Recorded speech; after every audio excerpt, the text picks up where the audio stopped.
බ්‍රහ්ම මූර්තිය කියලා කියන්නේ විශ්වයේ මම දන්න තරමේ විශ්වයේ ඒ හතරමාරත් පහමාරත් කියන වෙලාව තමයි විශ්වයේ ශක්තිය වැඩිම වෙලාව. ආයුර්වේදයයි බෞද්ධ ධර්මය කියන්නේ බොහොම එකට එක ගැටිලා යන එකට එක සමාන්තරව යන ධර්ම එක දහමක් මේක වේදයක්. අපේ ආහාරය අතෙන් අල්ලපු තැන ඉඳලා ආහාර ජීර්ණ පද්ධතිය ලෑස්ති ආහාර දිරවන්න. අපිට ස්නානය කරන්න කියලා තියෙන්නේ හිර අවරට යන්න කලින්.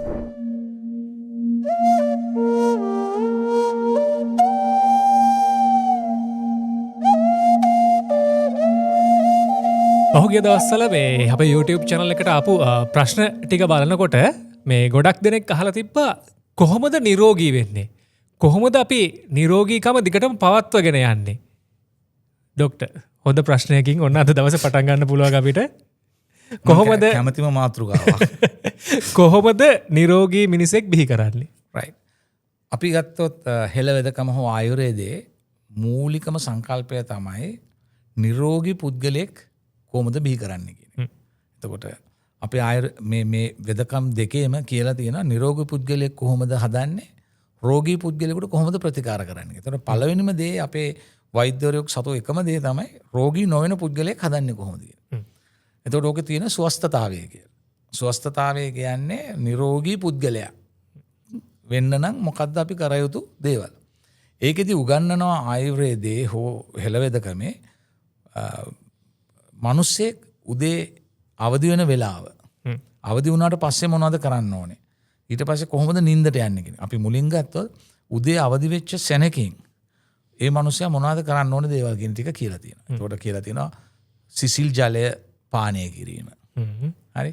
ඊළඟට කොහොමද මුඛය පිරිසුදු කරන්නේ, කොහොමද මුහුණ පිරිසුදු කරන්නේ, කොහොමද ස්නානය කරන්නේ, කොහොමද ශරීරය පිරිසුදු කරන්නේ, කොහොමද ශරීර කෘත්‍ය කරන්නේ, කොහොමද අපි ඇඳෙන් නැගිටින්නේ, කොහොමද අපි මොන මූර්තියෙන්ද නැගිටින්නේ. බ්‍රහ්ම මූර්තිය කියලා කියන්නේ විශ්වයේ මම දන්න තරමේ විශ්වයේ ඒ හතරමාරත් පහමාරත් කියන වෙලාව තමයි විශ්වයේ ශක්තිය වැඩිම වෙලාව.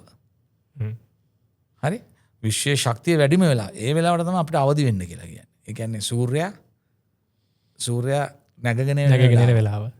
හරි. එතකොට අපි එහෙම අවදි වෙලා අර විදිහට පිරිසුදු වෙලා කොහොමද අපි නියපොතු පුරුස් පිරිසුදු කරන්නේ, කොහොමද දෑත් පිරිසුදු කරන්නේ, කොහොමද කෘත්‍ය කරාට පස්සේ ශරීර කෘත්‍ය කරාට පස්සේ ඒ අවයව පිරිසුදු කරන්නේ, කොහොමද දෙපා පිරිසුදු කරන්නේ, හැම දෙයක්ම ආයුර්වේදයේ කියලා දීලා තියෙනවා. ඒකට දැහැටි කූරු පාවිච්චි කරන්නේ කොහොමද? ඒ කියන්නේ මේ අපි දැන් සාමාන්‍යයෙන් වර්තමාන પરම්පරාව ගත්තොත් එහෙම අපි නිකන් අර නිින්දෙන් ඇවිදිනා වගේ නැගිටින්නේ. අන්න හරි.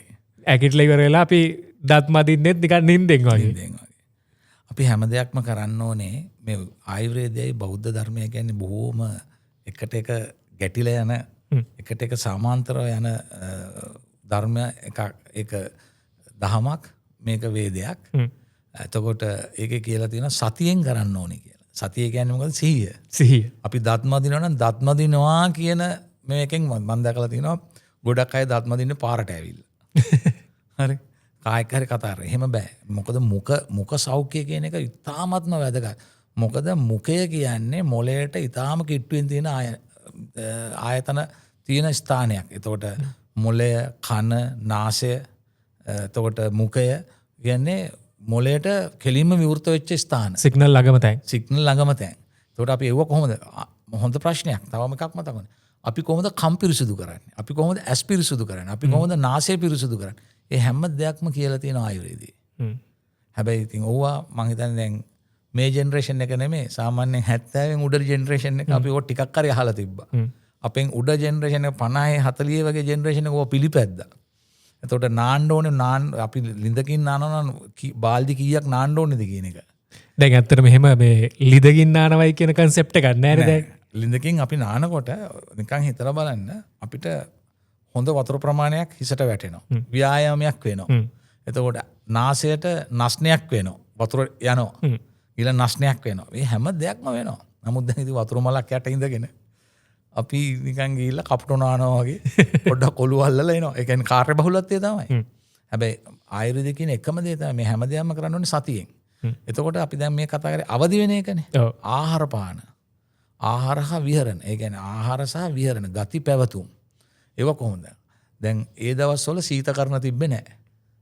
කල් තබා ගැනීමට කරේ මී පැණිය දැමීම, දුමේ තිබීම, වැලි වල තැබීම, ලුණු දමා තැබීම ස්වභාවික ක්‍රම. ස්වභාවික.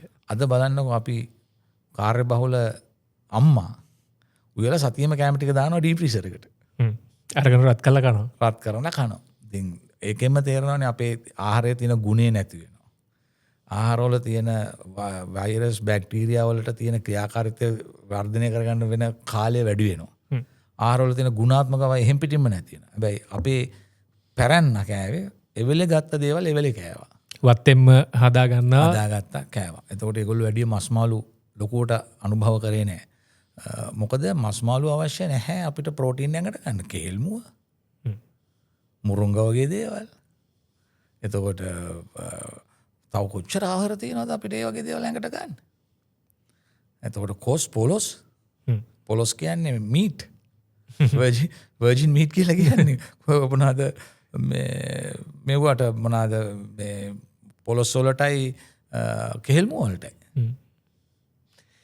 අපි අත්‍යවශ්‍යම ගත්තොත් එහෙම වර්තමාන පරම්පරාවේ තියෙන කාර්යබහුලත්වයත් එක්ක තමයි මේ නිරෝගීකම කියන සංකල්පය යන්නේ. ඒක සහ මේවා ගැන දැනුම පරම්පරාවෙන් පරම්පරාවට ඇවිල්ලා නැහැ. එක්කෝ ඒ දැනුම ගන්න වමනාවක් නැහැ මේ පරම්පරාවට. එහෙම නැත්නම් ඒ පරම්පරාව මේ පරම්පරාවට දීලා නැහැ. ඉතින් ඒ ආහාර විහරණත් එක්ක ව්‍යායාම විශේෂයි. ව්‍යායාම කරන්න අපි ආහාරය ගන්න ඕනේ. උදේ ආහාර වේල ගන්න ඕනේ කීයටද? උදේ ආහාර වේල ගන්න විදිය කොහොමද? උදේ ආහාර වේල ගත්තට පස්සේ ජලය හෝ ඒ මොන හරි අමතරව ගන්න දේවල් ගන්න ඕනේ කොයි වෙලාවටද? දවල් ආහාර වේල ගන්න ඕනේ කොයි වෙලාවටද? ඒ ගන්නට පස්සේ ජලය පානය කරන්න ඕනේ කොච්චරද? රාත්‍රී ආහාර වේලාව ගන්න කොහොමද? ඒ අතර තියෙන ව්‍යායාම මොනවද? දැන් ආයුර්වේදයේ කියලා දෙන හැම ආහාර වේලකටම පස්සේ පියවර 100ක් ඇවිදින්න කියලා. ඒ අවමේ. හරිද? එතකොට ආහාර ගන්න. අනිත් එක අපි මිනිස්සු විදිහට අපිට තියෙන්නේ අපි ආහාර කටට ගත්තට පස්සේ හොඳට මේක කැබිලි කරගන්න ඕනේ. කුඩු කරගන්න ඕනේ. එතකොට අපි දැන් කාර්යබහුලත්වයත් එක්ක කරන්නේ කනව නෙමෙයි ගිලිනවා. හරිද? එහෙම වෙන්න බෑ. එතකොට තමයි අර අපේ ආහාරය අතෙන් අල්ලපු තැන ඉඳලා ආහාර ජීර්ණ පද්ධතිය ලෑස්ති ආහාර දිරවන්න. ඒක මුඛයට තිබ්බ වෙලා ඉඳලා මුඛෙන් තියෙන වැඩ කොටසක් කරන්න.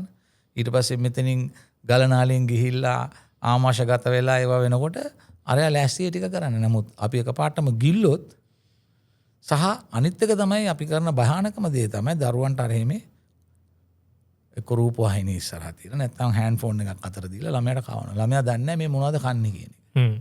සතිය. ඒකත් මේ රෝග හැදෙන්න ස්වස්ත පුද්ගලයෙක් නැති වෙන්න තියෙන දේ. අනිත් එක තමයි ව්‍යායාම. විශේෂයෙන් ව්‍යායාම. ඊට ස්නානය කරන වෙලාව. අපිට ස්නානය කරන්න කියලා තියෙන්නේ හිර අවරට යන්න කලින්. නමුත් අපි නාන්නේ රැට. හරිද? වැඩ ඇරලා වැඩ ඇරලා. එතකොට අපිට කියලා දෙනවා යම් යම් ඍතු විපර්යාස කියලා. ඍතු කියන්නේ මේ ඍතු විපර්යාස කියලා කියන්නේ ඍතු විපර්යාස කියලා කියන්නේ දේශගුණයේ වෙනස් වෙන තැන්. ඒතකොට සීත කාලේදී අපි සීත ආහාර ගන්න. උෂ්ණ කාලේදී උෂ්ණ ආහාර ගන්න. සම දේශගුණයක් තියෙනවා සම ආහාර ගන්න ඕනේ. ඒවා අපි ඒ දවස්වල අපි හොඳට අපි ඉස්සර තැඹිලි බොන්නේ නැහැ රැට.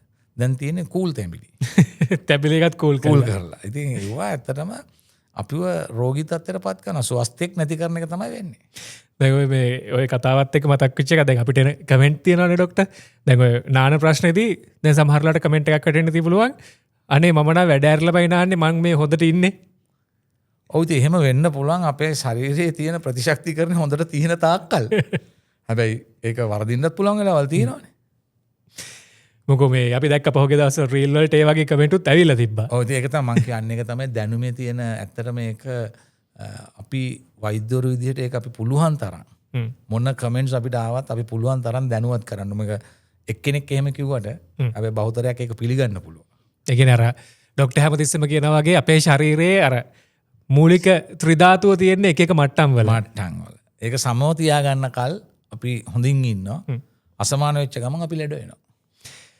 ඉතින් මම විශ්වාස කරනවා අද දවසෙත් කතා බහත් එක්ක කොහොමද නිරෝගී වෙන්නේ කොහොමද නිරෝගීකම දිගටම පවත්වාගෙන යන්නේ කියලා දල මේ අයිඩිය එකක් එමත් නැත්තම් අදහසක් එන්න ඇති කියලා. ඉතින් ඒකත් එක්ක තවත් ප්‍රශ්න තියෙනවා නම් කමෙන්ට් කරන්න පුළුවන්. ඒ හැම දෙයක් එක්කම අපි බලාපොරොත්තු වෙනවා ඒ හැම දෙයකටම උත්තර දෙන්න. ඒ වගේම මේ සම්බන්ධයෙන් වැඩිදුරටත් තව දැනගන්න ඔයාට ඕන නම් අනිවාර්යයෙන්ම පල්ලෙහාන් කමෙන්ට් සෙක්ෂන් එකෙන් කමෙන්ට් කරන්න. මේ නිරෝගී පුද්ගලයෙක් වෙන්න මීට වැඩිය මට දැනගන්න ඕනේ කියලා. එතකොට අපි මේක ගැන තව එපිසෝඩ් එකක් කරන්න බලාපොරොත්තු වෙනවා. කොහොමද වෙලාවල් කලාවල් මේ කන්න ඕනේ දේවල් ව්‍යායාම් කරන්න ඕනේ දේවල් මේ හැම දෙයක් එක්ක සවිස්තරාත්මකව එකක් කරන්න බලාපොරොත්තු වෙනවා. ඒකත් අවශ්‍ය නම් කමෙන්ට් කරන්න අපි මේ කමෙන්ට් වලට ඉඩ ලබා දෙනවා. එහෙනම් අපි ඊළඟ එපිසෝඩ් එකෙන් අනිවාර්යයෙන්ම මුණ ගැහෙමු.